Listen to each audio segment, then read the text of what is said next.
Fala pessoal, sejam bem-vindos ao podcast Cara dos Esportes. Gabriel Martins aqui para mais um episódio sobre NFL. Última semana sem NFL, na outra semana já teremos futebol americano, teremos o jogo na quinta-feira, abertura da temporada, teremos o jogo na sexta-feira aqui no Brasil, então estamos muito ansiosos aí pro início, pro retorno do futebol americano.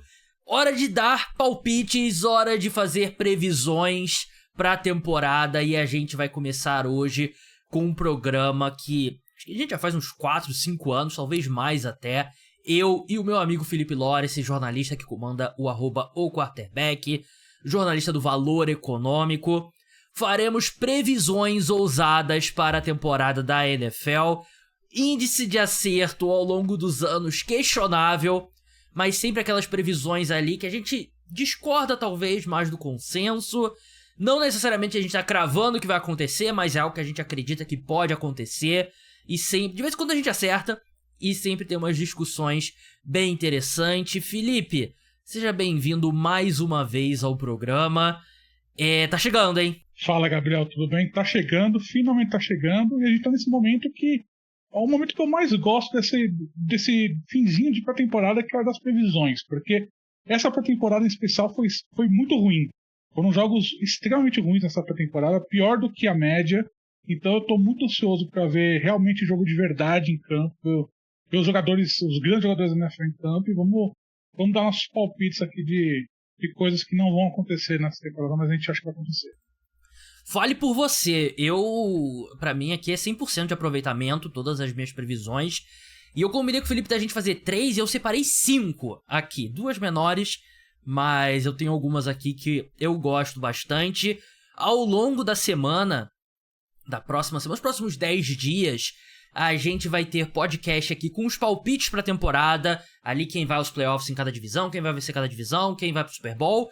E também os palpites para os prêmios individuais, tipo MVP, defensor do ano e tudo mais. Calouro de ataque, calouro de defesa e tal. E eu sempre gosto bastante desses programas e é a hora da... Aqui no podcast a gente não fica em cima do muro, então se você é fã de futebol americano, segue o podcast no Spotify, se inscreve no canal no YouTube, deixa like, deixa comentário, deixa 5 estrelas se você gostar lá no Spotify, porque ajuda bastante a gente lá nos rankings. Dado os recados, vamos começar pelas previsões. Felipe, por favor, não necessariamente sua previsão mais ousada. Acho que vamos deixar as mais ousadas pro fim. Vamos abrir os trabalhos aqui com a sua primeira previsão. Então, a minha primeira previsão ousada, eu não sei se é tão ousada assim, mas acho que depende muito do que vai acontecer na temporada, mas acho que o Aaron Donald pode voltar a jogar. Acho que pode sair da aposentadoria e voltar a jogar. Eu não sei se... Acho que vai depender muito da situação do Rams lá no fim da temporada, mas não sei se você viu foto recente dele, ele tá muito ainda forte, tá muito em ritmo, em forma física de jogo. Não é um jogador que abandonou completamente o shape, né, abandonou os treinos. É um cara que claramente está treinando. Então acho que se chegar lá em dezembro, o Rams estiver brigando sério para playoffs, se o time realmente encaixar e estiver indo sério para os playoffs, acho que se o Sean McVay ligar para o Aaron Donald e falar, vem jogar aqui 2 jogos de temporada regular e os playoffs, eu acho que ele volta a jogar sim. Então essa é a minha primeira previsão ousada. Tá na minha lista aqui. Tá exatamente na minha lista. Seria uma das que eu usaria como menções honrosas ali. Não entraria no minhas 3, mas tá aqui. Pra mim, o Aaron Donald vai voltar a jogar por esses motivos que você falou, né? E pra quem tá começando a acompanhar a NFL agora, de repente não conhece, Aaron Donald é o melhor defensor dessa era da NFL, um dos maiores da história da NFL, 3 vezes defensor do ano. Ele se aposentou ainda jovem, né? Quer dizer, não jovem, né? Mas ele tinha 31 anos, 33 anos, completou esse ano, tem a mesma idade que eu, inclusive. E eu ia usar exatamente esses motivos que o Felipe usou, né? Ele parece estar em forma. E outros pontos que eu acrescentaria... Eu escutei uma entrevista do Sean McVay, técnico do Los Angeles Rams, no Pardon My Take, né, que é o podcast mais popular sobre futebol americano lá nos Estados Unidos, e o Sean McVay comentou, o Aaron Donald tem aparecido nos treinos, parece lá, ele disse que tem trocado mensagens com o Aaron Donald sobre algumas coisas que, tipo, o Aaron Donald vê do treino ou dos jogos de pré-temporada e tal. E um fato interessante é que os apresentadores perguntaram, você vai pressionar e tal, não sei o quê. Aí o Sean McVay, não, eu não faria isso com o Aaron Donald, ele que tem que decidir e tal, não sei o quê. Claro que a gente adoraria tê-lo de volta.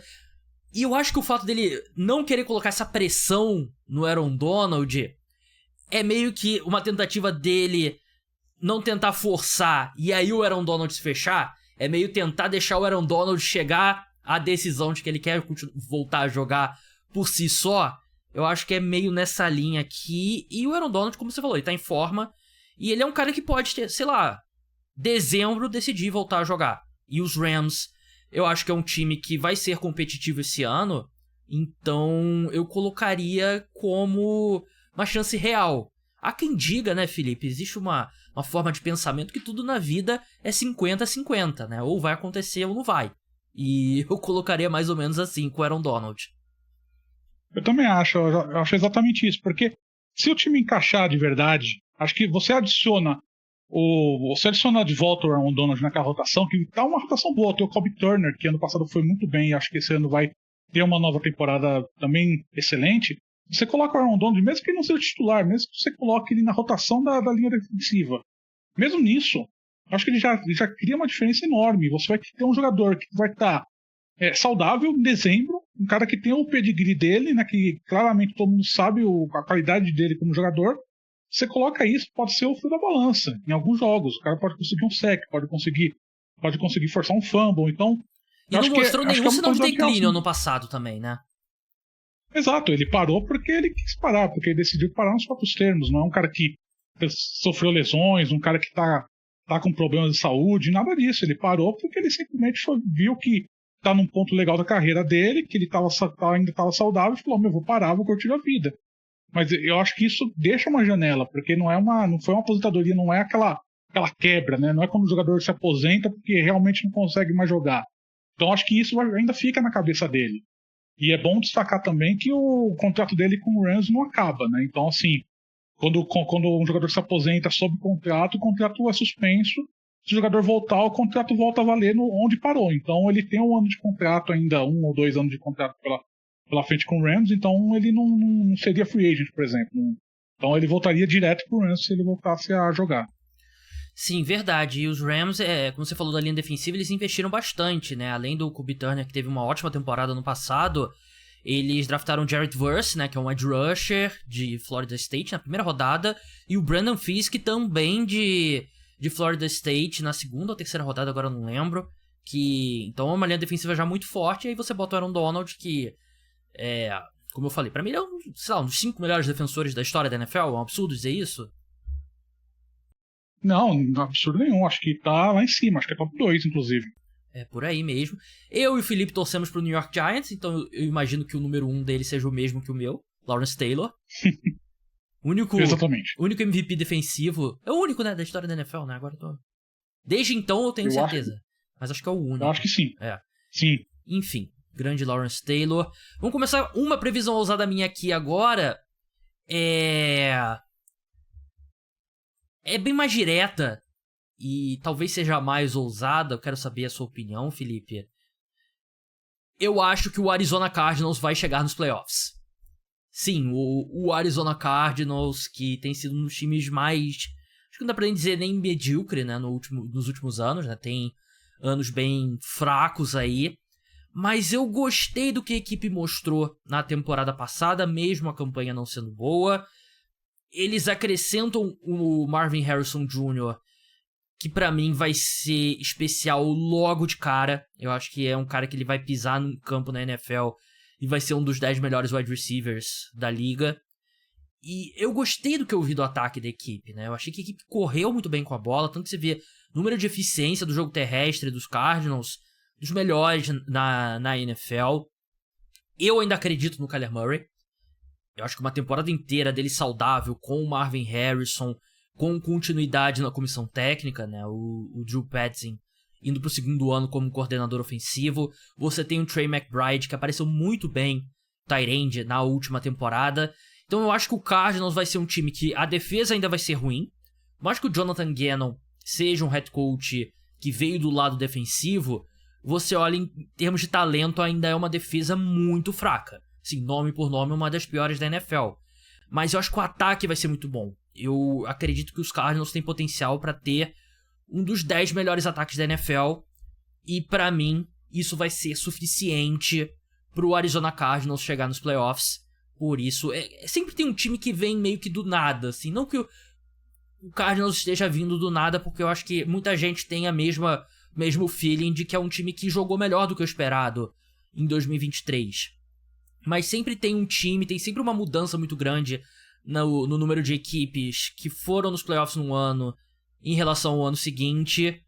E meio que uma equipe mais embaixo, assim, meio que surpreende. E eu acho que esse ano vai ser o Arizona Cardinals. Estava vendo aqui no site de aposta 4,0 para eles irem aos playoffs. Então acho que qualifica como palpite ousado. Pelas odds eu acho que é um palpite ousado mesmo. Eu tenho certas dúvidas quanto à qualidade defensiva do Cardinals ainda, porque eu concordo com tudo que você disse sobre o ataque. Eu acho que o Kyler Murray é um quarterback que ainda tem futuro no NFL, não dá para descartá-lo de forma alguma. Acho que a chegada do Marvin Harrison vai ser o principal alvo desse ataque do Cardinals, sem dúvida alguma, um cara que vai criar a diferença nesse ataque. Mas eu tenho certas dúvidas sobre a qualidade da defesa e se a gente vê aquelas tendências do ano passado se confirmarem, de jogo defensivo mais importante, conseguindo parar um pouco os ataques. Então, eu acho que se isso acontecer, você limita um pouco a eficiência, né, do ataque do Cardinals e ainda você tem uma defesa que está um pouco abaixo em termos de talento. Eu acho que pode pesar um pouco.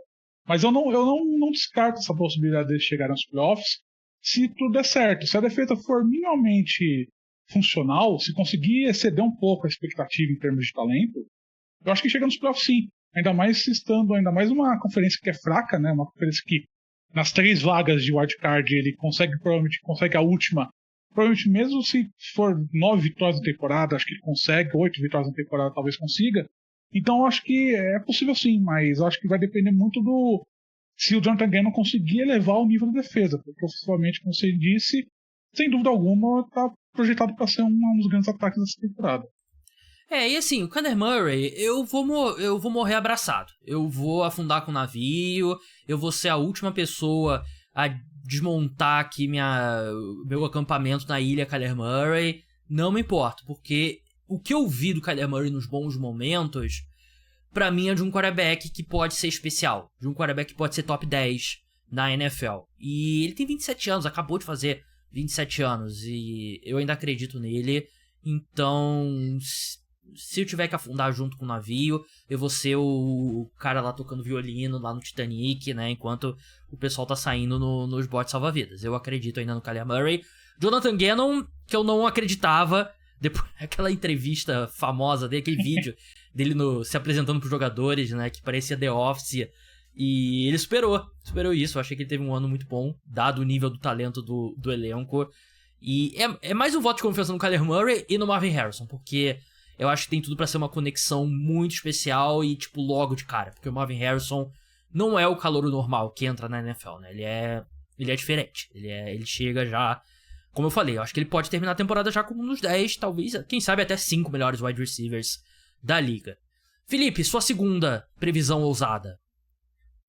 Você falou de um time que pode exceder expectativas, eu vou fazer uma previsão ousada de um time que pode ficar aquém das expectativas. Eu acho que o Houston Texans não passa de 10 vitórias nessa temporada. É um time que, ano passado, foi muito ajudado pelo desconhecimento em cima do CJ Stroud, um time que, obviamente, foi muito bem na temporada. Você teve defensivamente também, foi muito bem, mas eu acho que esse ano você corre o risco de ter uma regressão à média, né, como a gente fala, que é um time que excedeu muitas expectativas no ano passado, e eu acho que não foi um time que se fortaleceu tanto nessa intertemporada, não adicionou tantas armas, assim. Eu acho que é um time que pode sofrer um pouco agora nessa temporada dos times conhecerem um pouco melhor os jogadores da equipe, de conhecer um pouco mais o que o DeMarco Ryans ele faz lá em termos de ataque, em termos de defesa. Então acho que é um time que pode ficar um pouco aquém das expectativas. Porque tem gente falando que um time que pode chegar na primeira posição da UFC, um time que pode brigar por bye no playoffs. Eu acho que é exagero. Eu acho que dentro da UFC South eu acho que ele ainda é favorito, mas não sei se... Porque eu não confio nos outros times ainda. Mas acho que em termos de exceder a expectativa de conseguir mais de 10 vitórias do que como foi Ele conseguiu 10 vitórias no ano passado, né? Passar desse nível nessa temporada, eu acho que, pra mim hoje, eu acho que vai ser meio surpreendente se acontecer. Eu tenho o Houston Texans aqui na minha lista também, e é um pouco menor, né? E eu quero falar sobre isso. A minha questão sobre o Houston Texans é que, racionalmente, tudo indica pra mim que é um time que vai ser ainda melhor. Mas como eu acompanho a NFL há 15 anos, eu já vi muitas vezes essas equipes que entram com expectativa de serem ainda melhor, de terem surpreendido num ano e superarem, construírem a partir disso no ano seguinte. Eu já vi muitas versões dessa equipe fracassando.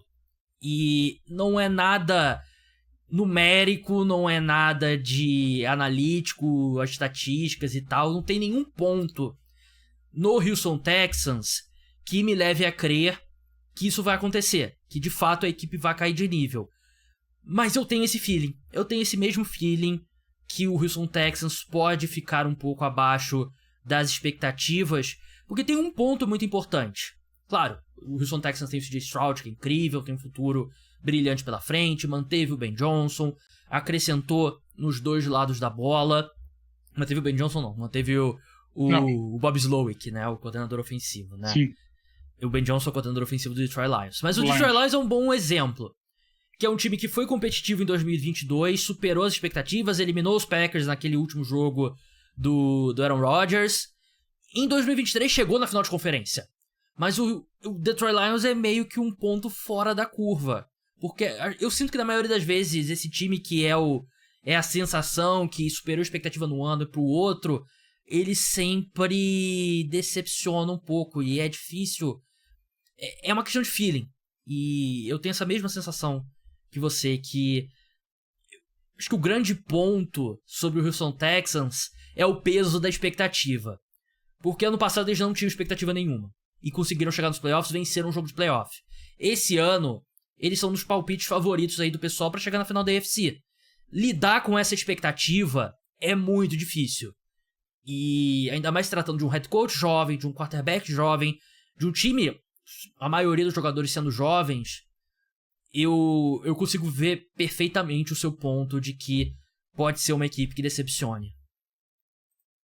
Porque eu acho que assim, o CJ Stroud teve uma temporada ótima, inegavelmente, mas agora os times tiveram meses e meses para analisar 17 jogos, 18 jogos do CJ Stroud como titular. Ou seja, eles vão se preparar melhor, eles vão se preparar mais para as tendências do CJ Stroud. O ponto aqui é, se o CJ Stroud realmente for um quarterback muito fora da curva, ele vai conseguir se adaptar a isso. E se ele conseguir se adaptar a isso, eu não tenho dúvida que o Houston Texans vai ter uma temporada melhor do que a do ano passado.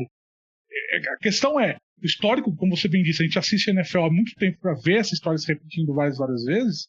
Se chegar nesse ponto da temporada em que o CJ Stroud não consiga se adaptar ao seu jogo do que foi do ano passado para esse, ele vai cair de desempenho, é normal. Não quer dizer que ele vai falhar na NFL, que vai se tornar um bust do nada, mas acho que faz parte do crescimento dele como jogador, faz parte do crescimento do Texans como time. Acho que não quer dizer que a gente tá falando aqui que o Texans vai ser uma merda temporada. Não é isso, não. A questão é que você teve uma intertemporada inteira dos times analisando, e agora o Texans não é mais surpresa. O Texans agora é a realidade. O time agora vai ter que defender o seu terreno conquistado, né? Então essa é a grande questão para mim. Concordo, e antes que o pessoal grite com você aí, escutando, o CJ Stroud não jogou 18 jogos, né? Eu acho que ele perdeu... Foram 2 jogos por lesão ou foi um jogo? Teve uma ali no meio da temporada, mas enfim, só pra deixar... Por aí, mas assim, 15 jogos, pelo menos 15 jogos. Por aí jogou. Mas é isso, né? E uma coisa importante, desenvolvimento de quarterbacks nem sempre é linear, né? Não é porque não é que ele só vai crescendo ou vai se manter nesse nível. Ele pode cair no nível 2, no ano 2, e subir no ano 3, né? E outro ponto que a gente é velho de guerra aqui na NFL, né? Que tem até um termo nos Estados Unidos, que é a sophomore slump, né? Que é comum um quarterback ter uma grande temporada de calouro e não evoluir como esperado no segundo ano. A gente viu o Andrew Luck. A segunda temporada dele foi pior do que a primeira. Cam Newton, segunda temporada foi pior do que a primeira. Então, Baker Mayfield é comum, né? E a minha previsão ousada que envolve o Houston Texans, que é um pouco menor do que essa do Felipe, como falou do time como um todo, eu coloquei que o Stefon Diggs vai ser o terceiro em alvos na equipe. E conhecendo o Stefon Diggs, isso pode gerar um conflito armado dentro da franquia, né? Mas ele é um excelente wide receiver, um cara que é um dos 10 melhores wide receivers, pelo menos há, sei lá, uns 8 anos. Teve uma grande carreira com o Buffalo Bills. Deu sinal de queda, de declínio na última temporada com os Bills. Vai pro Houston Texans e encontra um time que já tem 2 wide receivers bem estabelecidos. Que eu acho que eles não são nomes tão grandes quanto o do Diggs, mas que fizeram excelentes temporadas em 2023, né? Que é o Nico Collins e o Tank Dell. O Tank Dell, ele se machucou na reta final, voltou, já teve touchdown longo, recebendo o passe do CJ Stroud. Então, são 2 caras que hoje eu consigo ver eles tendo mais alvos do que o Diggs, porque eles têm um entrosamento com o CJ Stroud, né? E tem também, por exemplo, o John Mitchell, que é um cara que ele foi draftado em 2022, ele não jogou, acho que foi em 2022 que ele não jogou porque ele estava se recuperando de uma leucemia. E é uma escolha alta também, é um cara que já tava lá. Tem o Dalton Schultz também, que não é um tight end muito talentoso, mas é um cara que já estava lá também. Então, eu consigo ver perfeitamente, Felipe, depois da semana 3, o Diggs dando alguma resposta atravessada na imprensa lá de Houston, quando alguém pergunta, pô, Diggs, você teve 12 alvos em 3 jogos, o que tá acontecendo e tal, não sei o quê. E acho que o meu grande ponto que eu apontaria, ponto negativo, eu acho que o investimento que eles fizeram faz sentido, mas conhecendo a pessoa, o Stefon Diggs, eu acho que ele pode ser meio que um cara que vai dar uma azedada no vestiário. E eu acho que o Tank Dell e o Nico Collins serão os alvos preferidos do CJ Stroud ao invés do Diggs. Eu concordo, acho que você tem essa familiaridade dos recebedores que já estavam lá na equipe, ajuda bastante. E acho que ele tem mesmo esse histórico do Stefon Diggs, que é um cara que, quando ele começa a perceber que não está recebendo tanta bola, um cara que, quando começa a perceber que está sendo escanteado no ataque, ele começa a falar, né? Ele não é um cara que fica quieto, ele começa a dar indireta no Twitter, começa a responder jornalista meio atravessado. Então acho que é um cara que pode sim, se o DeMarco Ryans não tiver um controle bom lá de vestiário, eu acho que o Stefon Diggs ele pode queimar um pouco a situação lá. Mas assim, a impressão que eu tenho é que o DeMarco Ryans é um pouco mais ponta firme, um pouco mais mão firme do que o Sean McDermott em termos de controle de vestiário. Então eu acho que se o Stefon Diggs começar a abrir muitas asinhas, eu acho que o DeMarco Ryans vai rápido cortá-las, porque não acho que ele vai, pelo que ele mostrou nessa última temporada, não acho que ele vai deixar alguém que chegou agora tentar se impor desse jeito. Cara, eu vou te confessar que eu tenho um pouco de dificuldade de levar o Sean McDermott a sério, desde a história dele usar usar o Al-Qaeda como exemplo de grupo que trabalhou em espírito de equipe e tal. Aí toda vez tem algum meme, alguma coisa sobre... Cara, botaram imagem do Bin Laden com a jersey do Buffalo Bills e tal. Eu sinto que... É foda porque eu era fã do Sean McDermott, né? E eu continuo achando ele um bom head coach, mas é difícil levar ele a sério depois. Daí pra quem não sabe, né? Parece que numa reunião o Sean McDermott com o time, né, e tal, falando sobre a Al-Qaeda no 11 de setembro, é um exemplo de trabalho em grupo. Pô, pelo amor de Deus, esse é o meu meme favorito da última temporada, foi sim, esse, cara. Foi o melhor. É inacreditável, inacreditável. Não, e assim, é mais inacreditável ainda, levando em conta que é um time de Nova York, né, porque, assim, tecnicamente é o único time de Nova York, né, porque tanto os Giants quanto os Jets não jogam em Nova York, jogam em Nova Jersey, né? E o Buffalo Bills é o único no estado de Nova York, e justamente ele, então eu tenho um pouco de dificuldade. Se alguém fala Sean McDermott, eu leio a palavra Sean McDermott, eu lembro disso, e recentemente teve um negócio sobre o Bin Laden, que botaram a camisa do Buffalo Bills nele, enfim. Eu não consigo levar a sério. Bem, essa é a minha segunda, né, do Stefon Diggs. Felipe, qual que é a sua terceira? A minha terceira previsão ousada é que o Russell Wilson vai perder a vaga de quarterback titular pro Justin Fields em algum momento da temporada. Eu acho que essa é bastante ousada. Posso apertar um botão aqui? Posso interromper? Pode. Não é ousada, Felipe, desculpa. Essa aí você foi reprovado. Eu acho que é usado assim, cara, porque, assim, em termos do que você espera do Russell Wilson, em termos do que o Steelers pegou o Russell Wilson, eu acho que eles trouxeram ele com clara mensagem de ser titular. O problema é, nessa pré-temporada, o Russell Wilson não jogou tanto, mas quando jogou de uma maneira que pareceu muito com um jogador que foi o do Broncos no ano passado. Enquanto que o Justin Fields, ok, jogou contra jogadores mais fracos, jogadores reservas, jogadores que não vão estar na NFL nessa temporada, mas jogou relativamente bem. Então eu acho que é um time que ou pode começar a usar dois quarterbacks, tentar usar formações com dois quarterbacks, tem histórico disso na própria NFL, não sei se o Mike Tomlin vai dar tanta asa assim pro...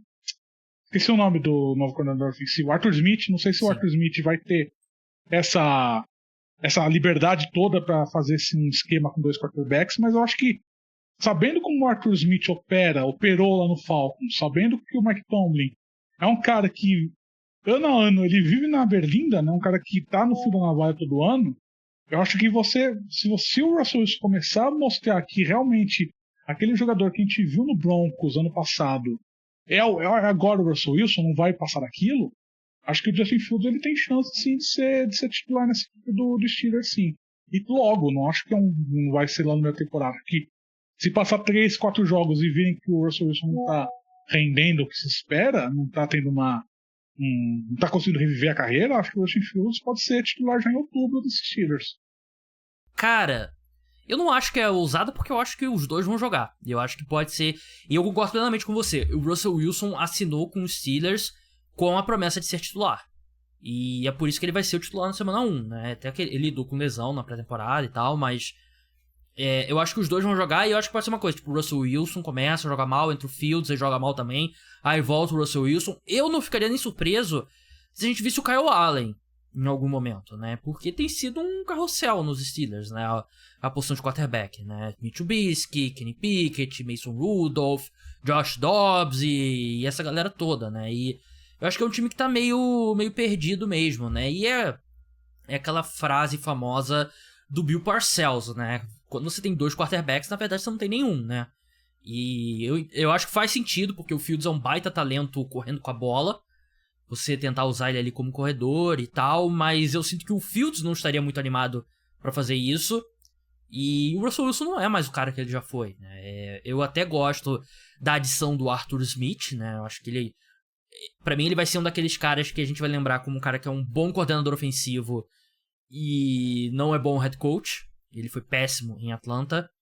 Mas eu acho que é um time que tá num momento estranho, né? Até eu pensei em colocar aqui como previsão ousada, Felipe, que esse ano cai a série do Mike Tomlin com mais vitórias do que derrotas, né? E o pessoal me enche o saco e dizem que eu faço essa previsão todo ano, mas eu olho pros Steelers, por mais que eu acho que eles fizeram um bom trabalho reforçando a linha ofensiva, o corpo de wide receivers caiu bastante. Claro que a gente pode estar gravando aqui o Brandon Ayuk ter sido trocado, mas sei lá, eu acho que é um time que tá meio que... Eu gostaria de ver os Steelers abraçando... É algo que os Steelers nunca faz, né? É uma franquia que... daquela de antigamente, que, enfim, eles não vão abraçar uma reconstrução. Eu imagino que não. Mas eu imagino que deveria. Não que o Mike Tomlin, pra mim, é um ótimo head coach. Mas, sei lá, eu acho que é um time que poderia se beneficiar de uma sacudida, acho que na organização como um todo. Eu acho que se começar uma ciranda de quarterbacks, acho que dificilmente o time consegue chegar a 8 vitórias, né? Porque começa a mudar muito a posição, começa a ter muita disfunção no ataque, né? Como o ataque ele é comandado. Acho que a defesa do Steelers ainda é boa, acho que consegue segurar ainda bastante das falhas do ataque, mas se for essa situação mesmo de ataque em que não tem um quarterback fixo, fica 2 jogos um, 2 jogos outro, 3 jogos um, 3 jogos outro, aí acho que é uma situação em que o Steelers vai ficar muito ruim. E eu acho que a grande questão do Mike Tomlin é, se chegar no fim da temporada e o Omar Khan, que é o general manager, falar, a gente vai precisar fazer uma reconstrução do zero. E aí é ver se o Mike Tomlin ele vai querer abraçar essa reconstrução do time ou se ele vai querer falar, vou pegar meu chapéu, quero ir para um outro time, né? Porque tem essa também, o cara pode ver que o trabalho lá vai ser muito mais profundo do que do que ele quer aguentar nesse momento da carreira dele, e fala, vou pegar um outro time, sei lá, Dallas Cowboys, pode demitir técnico, pode tentar me contratar. Então acho que é uma situação em que a ver como vai evoluir durante a temporada. Os Steelers têm aquela história, né? Eles têm 3 treinadores desde 1969. E você não ouviu isso errado. De 1969 pra cá, eles tiveram Chuck Noll como head coach entre 1969 e 1991, o Bill Cowher entre 92 e 2006 e o Mike Tomlin de 2007 pra cá. E o Mike Tomlin, ele tá há muito tempo no cargo, mas ele ainda é jovem, né? Ele tem 52 anos. Então, pra treinador, ele tá no... deveria ser o auge. E eu acho que é um cara que teria mercado. Eu acho que é um cara que teria mercado não só na NFL, como no college. Mas eu não sei se não sei se ele teria vontade de ir pro futebol americano universitário, né? Porque mudou muito recentemente com o negócio de portal de transferência e tal. Parece que é um trabalho que ficou bem... Por mais que o dinheiro nas principais universidades seja equiparável ao da NFL, parece que ficou um trabalho muito mais difícil, né? E eu lembro que uns anos atrás ele se irritou com uma especulação de que ele poderia ir pra USC. Era USC, né? Você lembra dessa história?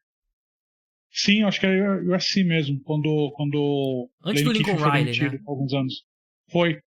Então, mas ele é um cara que teria mercado, né? Então, só que os Steelers, eles mostram que eles têm uma velocidade glacial, né, pra mudar de treinador, né? Então, não sei, sinceramente, não sei se eles tomariam essa decisão.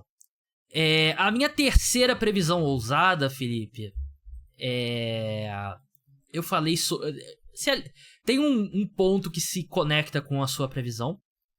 E uma previsão inicial minha, que eu falei de que eu não sairia do navio Kyler Murray, eu ia naufragar junto. Eu acho, minha previsão ousada, Kyle Pitts será segundo time All-Pro. Primeiro ou segundo time All-Pro. Esse é o ano. Rio em 2021, 2022, 2023 do Kyle Pitts. Rio agora. Pra mim, o Arthur Smith, coordenador ofensivo do Pittsburgh Steelers, que era o head coach do Atlanta Falcons, ele não conseguiu usar o Kyle Pitts. Eu acho que eu já falei isso aqui várias vezes. Pra mim, o Kyle Pitts não ter explodido ainda é um fracasso dos Falcons. Não é um fracasso do Kyle... É parte do fracasso do Kyle Pitts também, mas é mais fracasso dos Falcons do que do Kyle Pitts. Pra mim, o talento dele é inegável. E outro ponto também é que não é incomum tight ends demorarem a explodirem na NFL, né? A gente vê muito tight end se destacando mais velho, né? Não que o Kyle Pitts seja velho, ele ainda tá no contrato de calouro. Ele tem 23 anos, vai fazer 24 agora em outubro. E vai ter o melhor quarterback com o qual ele jogou na carreira, o Kirk Cousins. Eu acho que a gente vai ver ele muito se alinhando como wide receiver de verdade mesmo. E eu acho que o Kyle Pitts vai ter um grande ano e vai ser primeiro ou segundo time All-Pro. Eu concordo, e o Kyle Pitts é um cara que eu tô escolhendo em todo fantasy que eu tô participando, porque eu acho que é um cara que vai ter esse salto de qualidade, um cara que eu ainda acredito também, um cara que tem muita qualidade, um cara que é um jogador que tem uma habilidade atlética excepcional. A grande questão para mim, fazendo só um contraponto aqui, para não ficar que eu tô concordando 100%, é que o coordenador ofensivo do Falcons, o novo coordenador ofensivo, ele é uma incógnita, né? Um cara que nunca ocupou esse cargo, então a gente não sabe ainda como que vai ser ele como coordenador ofensivo. De um lado, isso pode ajudar o Kyle Pitts, porque é um cara que pode, pela inexperiência no cargo, ele vai se ancorar nos grandes jogadores do elenco, né? Entre eles o Kyle Pitts. Por outro lado, é um cara que pode ter uma certa dificuldade para integrar o tight end no esquema ofensivo. Então acho que esse seria o meu contraponto, mas eu concordo inteiramente com você, é um cara que eu tô apostando bastante nessa temporada. O Felipe é um cara tão profissional que ele faz o argumento dos dois lados, né? Pra ele não tem problema. Cara, eu gosto da contratação do Zach Robinson como coordenador ofensivo dos Falcons, porque ele passou muito tempo com o Sean McVay, né? E Sim. Ele vai ser assistente do Raheem Morris, que também vem da comissão técnica do Sean McVay, né? Então, eu acho que é uma boa aposta. Acho que é uma aposta muito boa para coordenador ofensivo, mesmo ele não tendo essa experiência como um chamador de jogadas. E eu acho que a gente vai ver o Kyle Pitts brilhando. Eu não ficaria surpreso se ele for o principal alvo do Kirk Cousins, que, por exemplo, teve uma conexão muito boa com o TJ Hawkinson até ele se machucar na última temporada com os Vikings. E eu tuitei recentemente, né? Só um doente draftaria o Kyle Pitts pelo terceiro ano seguinte no draft. Aí aquela foto do Bruno Henrique fazendo joinha ali pra câmera, deitado na cama do hospital. Mas eu acredito, também vou draftar o Kyle Pitts nos drafts que eu conseguir. E eu acho que pra arredondar, né? Eu sei que tem muito tight end surgindo, né? Tem Sam Laporta, Dalton Kincaid e tal. Ainda tem o George Kittle, o Mark Andrews. E eu acho que o Travis Kelce vai ser um cara que a gente vai ver bem menos esse ano. Eu acho que o Chiefs vai ter tem mais profundidade agora nos recebedores. Acho que vai dar uma segurada nele. E isso abre algum espaço pro Kyle Pitts. A outra previsão que eu tenho, eu acho que o Kirk Cousins vai ter um ano melhor do que o Aaron Rodgers. Eu confio... Os dois estão vindo da mesma lesão. O Aaron Rodgers, pré-lesão, era um quarterback muito melhor, infinitamente melhor que o Kirk Cousins. Mas eu confio mais no Cousins voltando, ele é mais jovem que o Aaron Rodgers. E eu acho que é um time mais sólido, o ataque mais sólido do que o dos Jets, porque eu tenho zero confiança nesse time dos Jets. É muita gente que é um risco de lesão gigantesco. Nathaniel Hackett como coordenador ofensivo, que eu tava lembrando alguma das coisas que ele fez no Denver Broncos, é um bagulho bizarro, né? E mesmo ano passado com os Jets, tem aquela estatística que eu não lembro exatamente o número, acho que o Breece Hall não teve nenhuma carregada na linha de 5 jardas, né? É uma estatística bizarra, assim. Então, eu não tenho confiança no New York Jets esse ano. Vai se refletir no episódio de palpite pra temporada. E eu acho que o Cousins, por isso, vai acabar tendo uma temporada melhor que a do Aaron Rodgers. E a comparação é porque os dois estão vindo da mesma lesão. Uma lesão de tendão de Aquiles. E por isso que eu coloquei os dois agrupados aqui.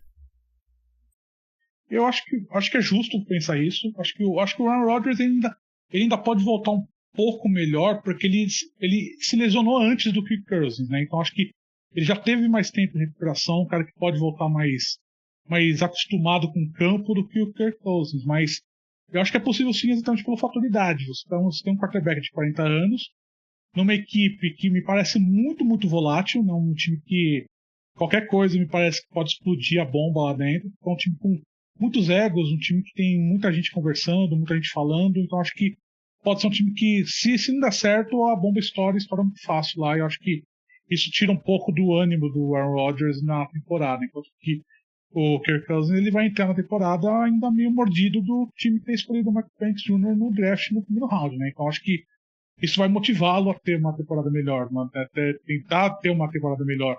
Então acho que é uma aposta válida sim. Vale lembrar, o Falcons pode estar usando o playbook do Green Bay Packers, né? Porque os Packers draftaram o Jordan Love e o Aaron Rodgers vai lá e vence 2 MVP seguidos, né? De repente é esse o plano do Atlanta Falcons com a seleção do Michael Penix. Mas essas foram as minhas previsões. Felipe, tem mais alguma ou...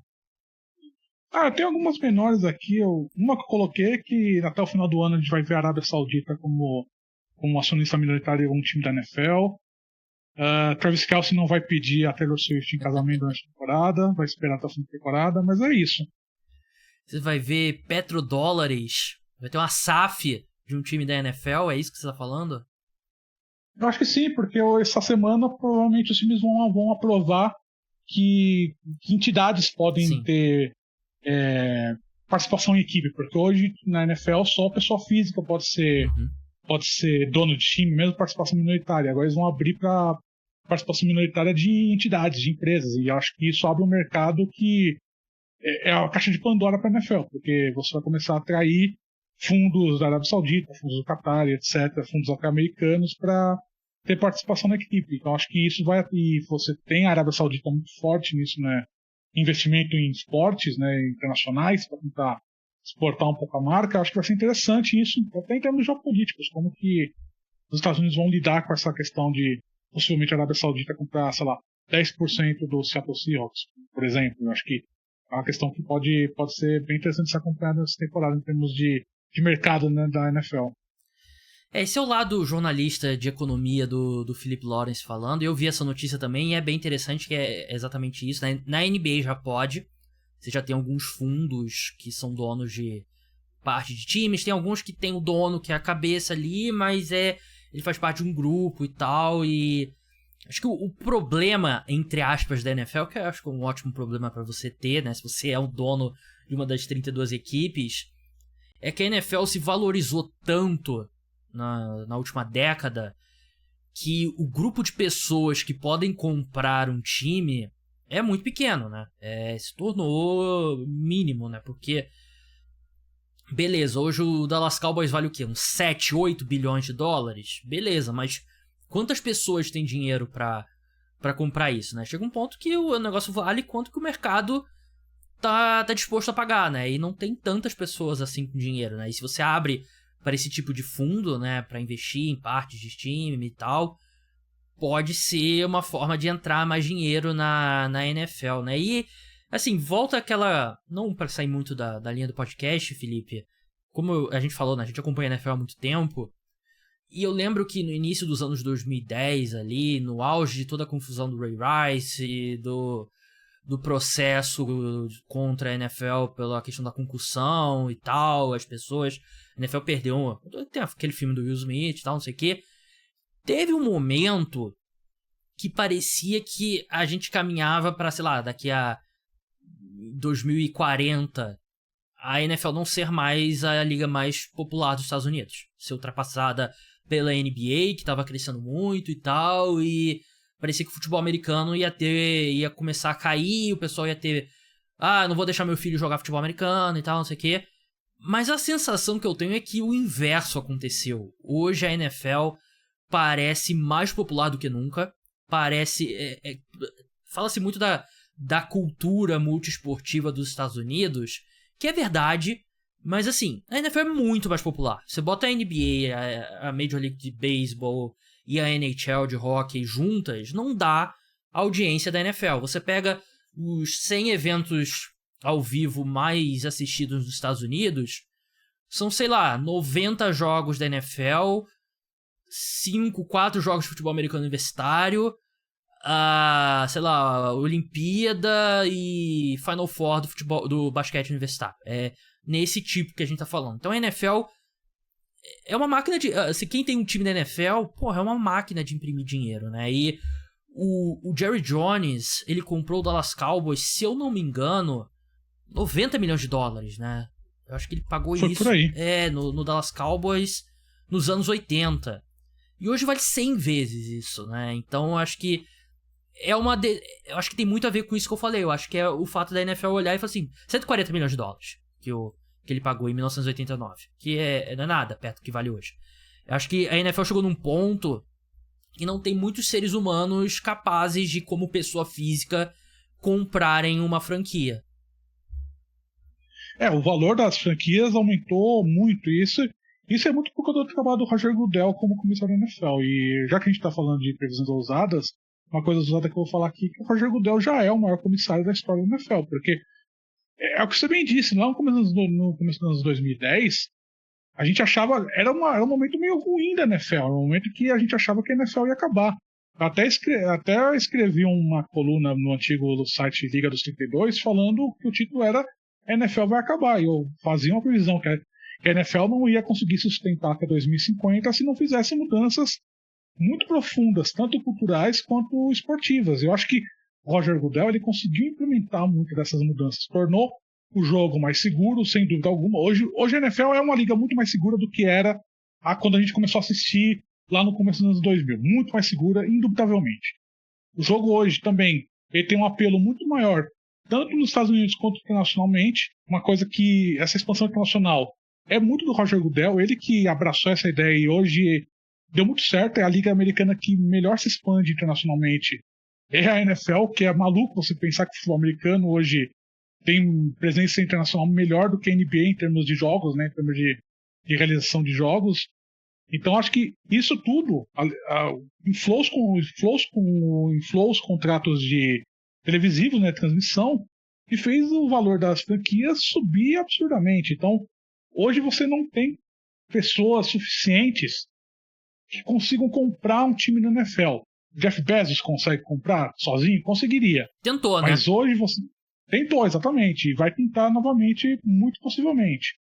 Então hoje você tem que abrir esse escopo de investimento para fundos que consigam, que tem caixas maiores, que tem possibilidade de você abarcar, sei lá, vários empresários no mesmo grupo e fazer um investimento na equipe. Eu acho que hoje a gente vai começar pouquinho, acho que a NFL não vai abrir geral que nem foi na NBA, que a NBA já abriu para fundos, inclusive foi uma posição majoritária, né? Na NFL, acho que vai ser por pouquinho, acho que 10%, 20% da equipe, para testar as águas, ver qual que é o interesse dos fundos nos times da NFL, quais times vão atrás desse tipo de investimento. Então acho que é uma coisa que a gente vai ver nessa temporada engatinhando e vai crescer ao longo dos próximos anos. Acho que não é bizarro falar que, sei lá, daqui em 2030 um time pode ser comprado por um fundo árabe. Acho que não é estranho falar isso. Fundo árabe ser o dono, ter um, sei lá, o príncipe da família real como dono do time da NFL, aí eu acho um pouco extremo. Mas acho que tem uma possibilidade. E eles estão entrando, né? Por exemplo, teve uma grande polêmica no mundo do golfe, né? Que é o LIV Tour, né? Que é basicamente uma liga rival à PGA, né? Que é a tradicional, né? E eles pegaram um monte dos principais jogadores de golfe, né? Tanto chegou ao ponto que forçou a PGA fazer um acordo com a LIV Tour, né? E aí os jogadores desse LIV Tour foram liberados para participarem dos principais torneios da PGA também. Em breve vai se fundir tudo, né? E essa questão de fundo, né? O maior exemplo é o Fenway Sports Group, né? Que tem, por exemplo, o LeBron como um dos acionistas, é dono do Boston Red Sox, é dono do Liverpool da Inglaterra, e não poderia investir na NFL. Algo que tudo indica, vai poder investir na NFL agora, né? Tem até a notícia que o Fenway Sports Group pode comprar o Vasco, né? A SAF do Vasco, né? Porque por causa do todo o imbróglio lá com a 777, eu ia pular da Ponte Rio-Niterói se o LeBron se torna o dono do Vasco. Mas é um novo mundo que a gente tá embarcando. Felipe, muito obrigado pela sua participação. Sigam ele lá no @oquarterback. Cara, até a próxima. Até a próxima, Gabriel. Acho que a próxima a gente vai se encontrar pessoalmente, já aqui em São Paulo, provavelmente. Cara, eu ia falar offline, mas eu pretendo te convidar pra mais um podcast antes disso. Então é nóis. Então vamos nos falando, a gente vai estar junto. Pelo menos, talvez quinta-feira a gente se encontre, mas pelo menos sexta-feira lá na tribuna de imprensa do Itaquerão estaremos lá. E a última coisa que eu ia falar aqui, eu não acabei que eu ia te perguntar, você é fã de Oasis? Não muito, mas eu vi que eles vão voltar, em tese vão voltar, né? É a minha banda favorita de todos os tempos, e eu estive no show em 2009, foi um dos últimos shows deles, e o meu medo é que vai ser parece que o que vai acontecer concreto é um show em Manchester, que é a cidade deles, e outro em Londres. Espero que... Eles não brigaram depois de um show aqui em São Paulo? O show não foi aqui em São Paulo o último show deles? Não. Na minha cabeça tem isso. O último show deles, se eu não me engano, foi na França. Mas dizem que eles tiveram uma briga muito grande no show em Curitiba. Que foi da turnê que eles fizeram em 2009. Então, entendi. Indiretamente. A questão é, a pessoa fala, estão precisando de dinheiro e tal. Só que eu acho que não é verdade. Porque os dois, o Oasis pegou a última onda de quando ainda se vendia álbuns. Então, claro, eles podem ter feito um monte de merda, terem gastado dinheiro. Mas se eles não fizeram... Conhecendo Noel Gallagher e Liam Gallagher, é possível que eles tenham feito um monte de merda e tenham torrado dinheiro. Mas eu acho que eles devem ter bastante dinheiro. Espero que se expanda para uma turnê mundial, porque, ia ser épico. Mas eu só imagino a briga de foice no elevador que seria pra comprar ingresso online. Mas tô animado. Vai ter um anúncio terça-feira. Espero que venha já uma turnê mundial, mas enfim. Tô meio puto também porque show de bandas que eu gosto estão indo só pra São Paulo. Vai ter Franz Ferdinand em São Paulo. Vai ter The Vaccines em São Paulo. Vai ter outra também agora que eu não lembro. Que eu, como cara que fui muito fã, cresci, tive adolescência e início da minha juventude como fã de indie rock, não tô gostando desse movimento só dessas bandas indo pra São Paulo. Mas enfim, só eu queria deixar registrado aqui essa grande notícia, que tem muito fã de Oasis. Felipe, muito obrigado ouvinte. Podcast Cara dos Esportes de NFL volta no meio da semana com episódio exclusivo para apoiadores. Na próxima semana vai ter cobertura completa, preview da semana 1, preview do jogo de São Paulo, vai ter podcast logo depois do jogo de quinta-feira, da abertura da temporada. Enfim, vai ter aquele tradicional na madrugada de domingo para segunda, falando de todos os jogos. Não deixem de escutar. Até lá, tchau!